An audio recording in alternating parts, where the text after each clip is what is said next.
आप देख रहे हैं समाचार एजेंसी ऑफ इंडिया में साइन न्यूज।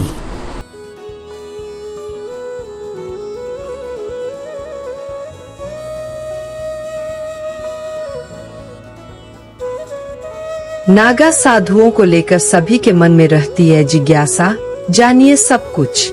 जानिए नागा साधुओं का इतिहास, जीवन, साधु बनने की प्रक्रिया, नियम आदि विस्तार से।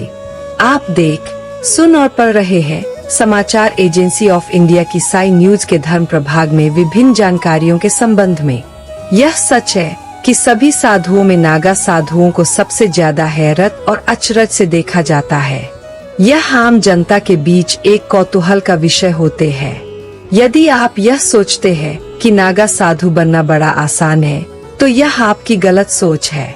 नागा साधुओं का प्रशिक्षण सेना के कमांडो की ट्रेनिंग से भी ज्यादा कठिन होता है। उन्हें दीक्षा लेने से पूर्व खुद का पिंडदान और श्राद्ध तर्पण करना पड़ता है। अगर आप जगत को रोशन करने वाले भगवान भास्कर, भगवान विष्णु जी एवं भगवान श्री कृष्ण जी की आराधना करते हैं, और अगर आप विष्णु जी एवं भगवान कृष्ण जी के भक्त हैं, तो कमेंट बॉक्स में जय सूर्य देवा, जय विष्णु देवा, जय श्री कृष्ण, हरिओम तत्सत, ओम नमो भगवते वासुदेवाय नमः लिखना न भूली। कहा जाता है कि प्राचीन काल के अखाड़ों में नाग साधुओं को मठों की रक्षा के लिए एक योद्धा की तरह तैयार किया जाता था।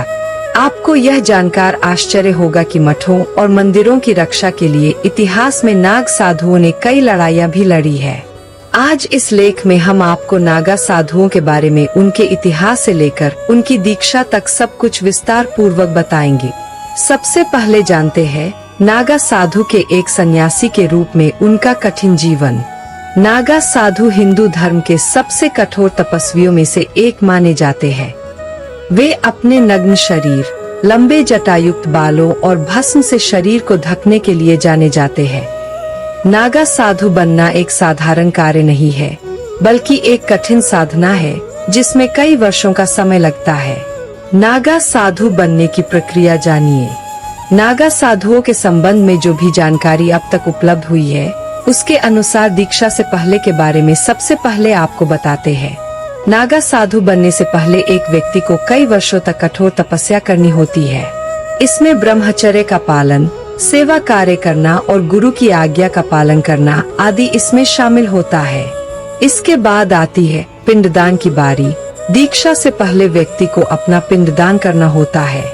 यह एक हिंदू संस्कार है जिसमें व्यक्ति अपने मृत पूर्वजों को श्रद्धांजलि देता है और अपने पुराने जीवन को त्याग देता है। अब जानिए वस्त्रों के त्याग के बारे में। नागा साधु वस्त्रों का त्याग कर देते हैं और केवल भस्म को ही अपने शरीर पर मलकर या लगाकर इससे अपने शरीर को ढकते हैं। भोजन और निद्रा के बारे में जानिए। नागा साधु भिक्षा पर निर्भर रहते हैं और एक दिन में केवल एक बार भोजन करते हैं। वे जमीन पर सोते हैं और किसी भी प्रकार के आराम का त्याग कर देते हैं। मंत्र और ध्यान के संबंध में कहा जाता है कि नागा साधु अपने गुरु द्वारा दिए गए मंत्र का जाप करते हैं और ध्यान करते हैं। नागा साधुओं का जीवन कैसा होता है, यह जानिए। नागा साधुओं का जीवन बहुत ही कठोर और अनुशासित होता है। वे जंगलों में या मठों में रहते हैं और अपने जीवन को धर्म और आध्यात्म को समर्पित कर देते हैं। वे समाज से अलग रहते हैं और संसार के मोह माया से दूर रहते हैं। नागा साधुओं का महत्व जानिए। नागा साधु हिंदू धर्म में एक महत्वपूर्ण भूमिका निभाते हैं।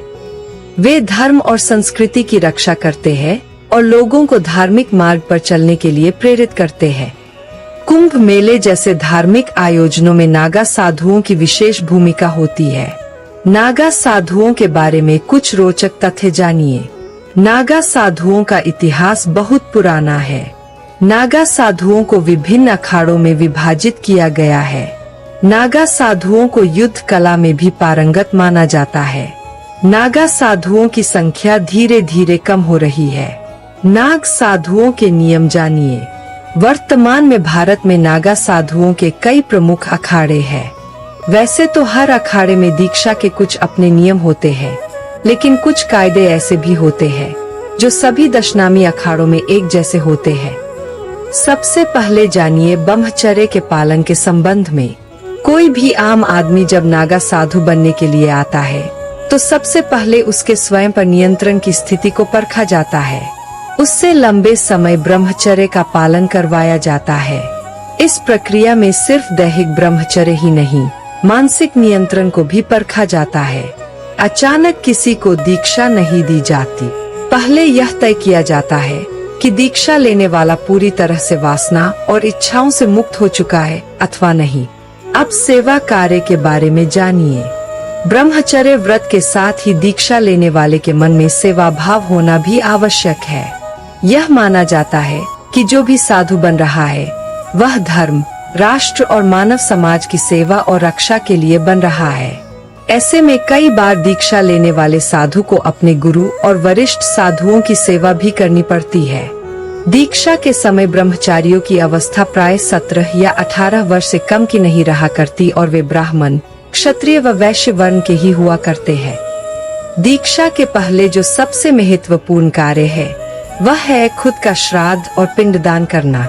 इस प्रक्रिया में साधक स्वयं को अपने परिवार और समाज के लिए मृत मानकर अपने हाथों से अपना श्राद्ध कर्म करता है। इसके बाद ही उसे गुरु द्वारा नया नाम और नई पहचान दी जाती है। नागा साधुओं को वस्त्र धारण करने की भी अनुमति नहीं होती। अगर वस्त्र धारण करने हो तो सिर्फ गेरुए रंग के वस्त्र ही नागा साधु पहन सकते हैं, वह भी सिर्फ एक वस्त्र। इससे अधिक गेरुए वस्त्र नागा साधु धारण नहीं कर सकते। नागा साधुओं को शरीर पर सिर्फ भस्म लगाने की अनुमति होती है। भस्म का ही श्रृंगार किया जाता है। नागा साधुओं को विभूति एवं रुद्राक्ष धारण करना पड़ता है। शिखा सूत्र, चोटी का परित्याग करना होता है। नागा साधु को अपने सारे बालों का त्याग करना होता है। वह सिर पर शिखा भी नहीं रख सकता या फिर संपूर्ण जटा को धारण करना होता है। नागा साधुओं को रात और दिन मिलाकर केवल एक ही समय भोजन करना होता है। वो भोजन भी भिक्षा मांग कर लिया गया होता है। एक नागा साधु को अधिक से अधिक 7 घरों से भिक्षा लेने का अधिकार है। अगर 7 घरों से कोई भिक्षा ना मिले तो उसे भूखा रहना पड़ता है। जो खाना मिले उसमें पसंद नापसंद को नजरअंदाज करके प्रेम पूर्वक ग्रहण करना होता है। नागा साधु सोने के लिए पलंग, खाट या अन्य किसी साधन का उपयोग नहीं कर सकता। यहाँ तक कि नागा साधुओं को गादी पर सोने की भी मनाही होती है। नागा साधु केवल पृथ्वी पर ही सोते हैं। यह बहुत ही कठोर नियम है जिसका पालन हर नागा साधु को करना पड़ता है। दीक्षा के बाद गुरु से मिले गुरु मंत्र में ही उसे संपूर्ण आस्था रखनी होती है। उसकी भविष्य की सारी तपस्या इसी गुरु मंत्र पर आधारित होती है।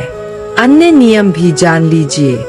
बस्ती से बाहर निवास करना, किसी को प्रणाम न करना और न किसी की निंदा करना तथा केवल सन्यासी को ही प्रणाम करना आदि कुछ और नियम हैं जो दीक्षा लेने वाले हर नागा साधु को पालन करना पड़ते हैं।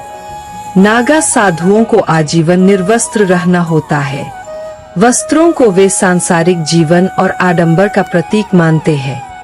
नागा साधुओं को भस्म और रुद्राक्ष धारण करना होता है। भस्म और रुद्राक्ष ही एक तरह से इनके वस्त्र होते हैं। नागा साधुओं को सोने के लिए बिस्तर का भी उपयोग नहीं करना होता। वे जमीन पर ही सोते हैं। नागा साधुओं को भिक्षा में मिला भोजन ही ग्रहण करना होता है। अगर किसी दिन उन्हें भोजन नहीं मिलता है तो उन्हें बिना खाए ही रहना पड़ता है। नागा साधुओं को किसी अन्य व्यक्ति के समक्ष सिर नहीं झुकाना होता और न ही किसी की निंदा करनी होती। नागा साधुओं को गुरु से मिले गुरु मंत्र में ही संपूर्ण आस्था रखनी होती है। नागा साधुओं के कई संप्रदाय होते हैं, जैसे शैव, वैष्णव और उदासीन संप्रदाय।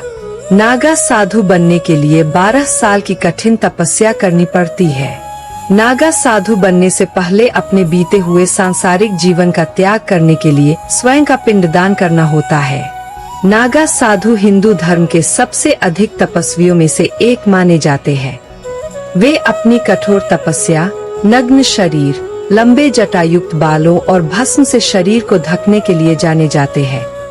नागा साधु बनना एक साधारण कार्य नहीं है, बल्कि एक कठिन साधना है जिसमें कई वर्षों का समय लगता है।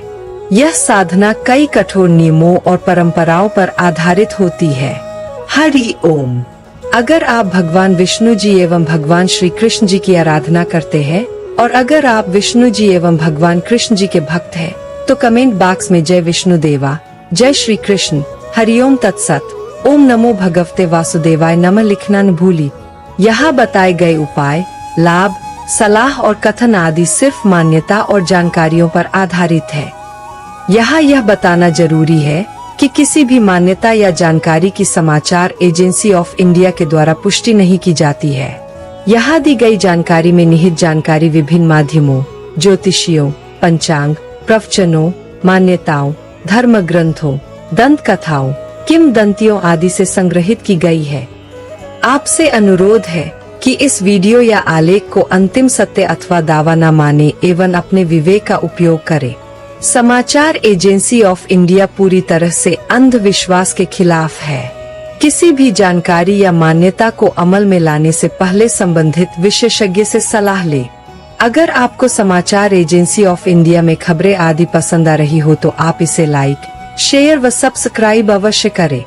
हम नई जानकारी लेकर फिर हाजिर होंगे, तब तक के लिए इजाजत दीजिए। जय हिंद।